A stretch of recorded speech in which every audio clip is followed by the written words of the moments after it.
உழைக்கிறதுக்காக வந்த குடும்பம் சென்னைக்கு வந்து சின்ன ஒரு இளைஞர் அவருடைய மனைவி ஒரு குழந்தை உழைக்கிறதுக்காக சென்னைக்கு வந்து ஒரு கல்லூரியில் ஒரு வளாகத்துல வேலை செஞ்சுக்கிட்டு இருக்கிறாரு. அவர் வேலையில இருந்த நேரத்துல அந்த பெண்மணி தனியா இருந்திருக்கிறார். அப்போ அதே நேரத்தை பயன்படுத்திக்கிட்டு 5 கொடூரமான மிருகங்கள் அந்த பெண்ணை பாலியல் தாக்குதல் நடத்தி அந்த பெண்ணை பாலியல் குற்றத்திற்கு ஆளாக்கி அந்த பெண்மணியை காணும்.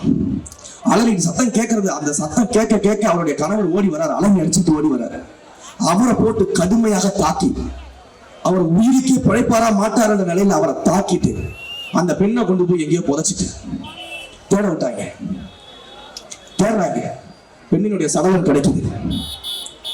அதோட அதிர்ச்சியான தகவல் என்ன தெரியுமா? அந்த பெண் உயிர் எழுந்தது மட்டும் கிடையாது, பொண்ணை கொலை பண்ணது மட்டும் கிடையாது. 2 வயசு குழந்தை, அந்த 2 வயசு குழந்தைய சேர்த்து கொண்டு புதைச்சிருக்கிறாங்க. இன்றைக்கு தமிழ்நாட்டில் சட்ட ஒழுங்கு நிலைமை அப்படிதான் இருக்கு. இதை பெண்கள் சிந்திச்சு பார்க்க வேணாமா? அடுத்த 30 வருஷம் அடுத்த தலைமுறை இந்த மண்ணில் எப்படி வாழ்வாங்க? இன்றைக்கு ஒவ்வொரு வீட்டில் இருக்கக்கூடிய பெண்களும் தாய்மார்களும் குழந்தைகளும் காலையில பள்ளிக்கூடத்துக்கு போறாங்க, காலேஜுக்கு போறாங்க, வேலைக்கு போறாங்க, நைட்டு வீடு வந்து சேர்ற வரைக்கும் மனிதன் நெருப்பகத்திட்டு இருக்குமா இல்லையா? சிந்திச்சு பாருங்க.